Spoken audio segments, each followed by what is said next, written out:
Hey guys, I'm back again. Day 57. It is 36 degrees out here. This morning it was snowing a ton. I think it went into a rain mix, and then the sun's coming out now. The weather in Kentucky can be pretty wild. This morning our cars were completely covered, and now the roads are completely clear. I'm out here today in the Nike Air Jordan 2. This is the low model. Take a look at those from the side. I usually only wear these if I'm going somewhere nice, and I'm a little hesitant to wear them out on a day where we've had this much precipitation and the road is kind of nasty, but I'll do a really great job of cleaning them when I get back to the house. Even though the temperature is 36 degrees, and I think yesterday might have been like 48 or something, today feels better than yesterday by far, because at the moment I feel very little wind. So this morning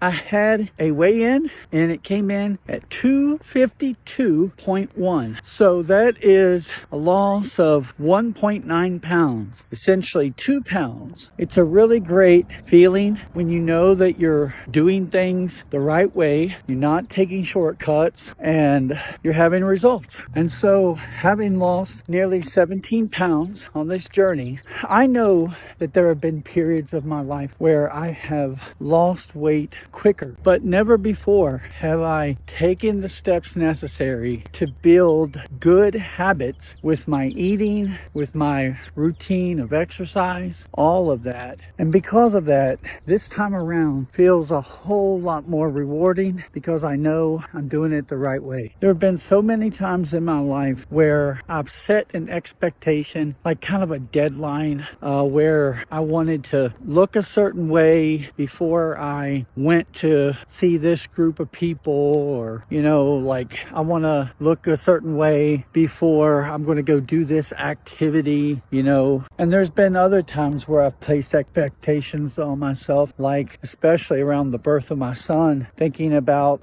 how I want to be around for him as a father and be able to keep up with him and his energy levels as he grows, and also be able to wear his butt out if I need to as he grows up into being a teenager. But it always seemed like those expectations were never fulfilled. I could never really use that as pure motivation to do stuff. Maybe in the short term, but in the long term, it had to come from something greater. For me, it just came down to having a recognition that I was sick and tired of being sick and tired, that it seemed like everything was getting worse health-wise, and I was just on a steady downward path. Reports from, the family doctor wasn't going as well as I would like for it to be. My weight was completely ballooning. I was starting to grow out of my already huge clothing. When you're in a 2X shirt and it just starts to feel tight, or your belly starts to show underneath, you got a problem. And a lot of stores will only sell up to 2X. So then you start looking for 3X and 4X, and I'm just not going to do that. And if you're watching this and you are those sizes, I'm pulling for you. Everybody's on their own journey, and everybody picks up weight differently and holds on to weight differently. And I'm certainly not going to judge anyone ever. I don't care how small I get or what happens along this journey. I'm not going to judge any of you. I'm going to support you. You've got my full support. Do it little by little, day by day. If you get hurt along the way or feel discouraged about your results, just keep trying. Just don't stop trying. As long as God woke you up that day, there's a reason why you're here. So just keep going and try your best. And if your best isn't good enough one day, that's okay. Wake up the next day. Try it again. And don't give up on yourself. God hasn't given up on you. Don't give up on yourself. A lot of the weight that all of us retain has a lot to do with food addiction. And just trying to solve that addiction is a huge challenge. The thing I've done to help myself through all of that is to not tell myself that I can't have it. I think that's a huge mistake, because eventually you just break and you'll give in and just plunder everything. The strategy that keeps working for me, seems to be working anyway, has been to allow myself to have the things that I want at different times. Just don't allow myself to have as much of it. Just give myself that sense of indulgence and then cut the portion size down. If you can do that, that's a victory. Eventually, you get to a point where your body doesn't want it as much. It's hard to believe, but it's true. From the mid part of 2025, I started drinking these dirty Dr. Peppers, and God, they were so delicious. Dr. Pepper with this coconut cream and like coffee creamer, and it was delicious, absolutely delicious. But I would end up buying like two liters and one of those huge things of coffee creamer, and I would easily go through that within a week. And then around Christmas time, they have this cranberry ginger ale. They have it throughout the year, but they really push it during Christmas. And I started drinking that, and for whatever reason, man, it was like crack to me. And I know during that time span, I had to easily have picked up at least 10 pounds. So around that time, I had a physical, and it was the first time I had ever had a high blood pressure reading in my entire life. So I decided at that point I needed to make some major changes. I don't want to go through that endless cycle of taking medications. I try not to even take pain medication, but it's a battle for sure. Food addiction is real. Just the other day, I went to the store. Actually, it's been about 3 weeks ago now, but I went to the store and I got a 2 liter of that cranberry soda.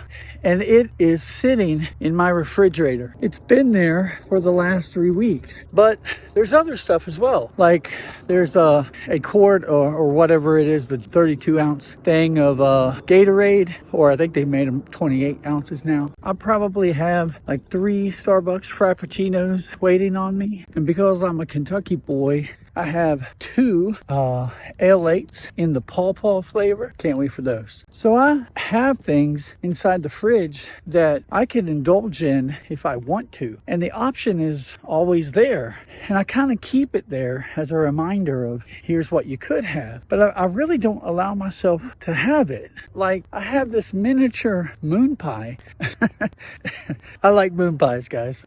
But a little miniature moon pie that's sitting on top of the refrigerator, sitting right there in this box, but it's been there since Christmas. Haven't touched it. Playing those mind games of resisting temptation has helped me, because it's also helped me be able to go into a store and resist a lot of temptation as well. When I have wanted a soda, these things here have greatly helped. I don't drink these a lot, but occasionally grabbing one of these has been fantastic. I'm kind of the view that soda is soda no matter what, and this is a supposedly healthier version of soda.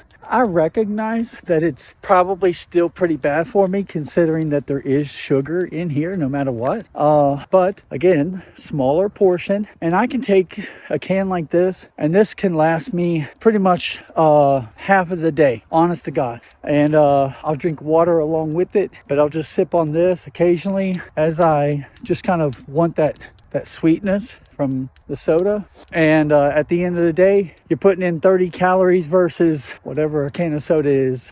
Aren't they like 240 or something like that? And they supposedly support digestive health. I don't know about all that. I will say though that it's probably not a good idea to drink one of these right before an important business meeting or something like that. Let me quickly get back to the shoes. First off, I love these shoes. I love them because they look great. They really do. And I think the Jordan 2 low, it just looks better in a low versus the high top. But I've seen some great colorways of the high top for sure. This is the shoe that gets a lot of crap from collectors, and it was probably the shoe that was making Jordan think of leaving before they came in with the Jordan 3 that was highly successful. But Jordan played great in these shoes too, and I still love them, absolutely love them. But in full transparency, I love them because of the aesthetics.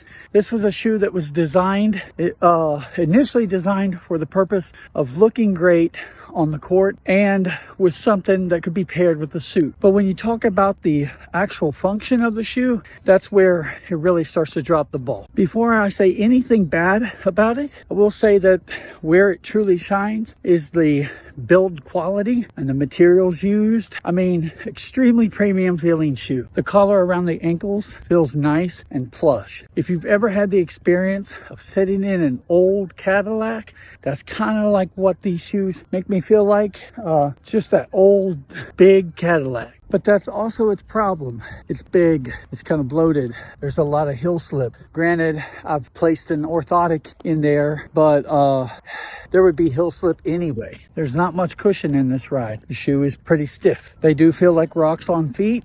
They are very similar to the Air Force One. Very, very similar, in fact. The Jordan 1 Mid that I walked in yesterday had a lot more forgiveness, a lot more flexibility. And even though it's not hot out here, I can feel that the shoe is not very breathable at all. It's just going to build this nice little swampy mess in there. Not good. I can tell that my feet are going to regret this walk. Well, thanks again for watching. I'm going to call it a day. See you all tomorrow.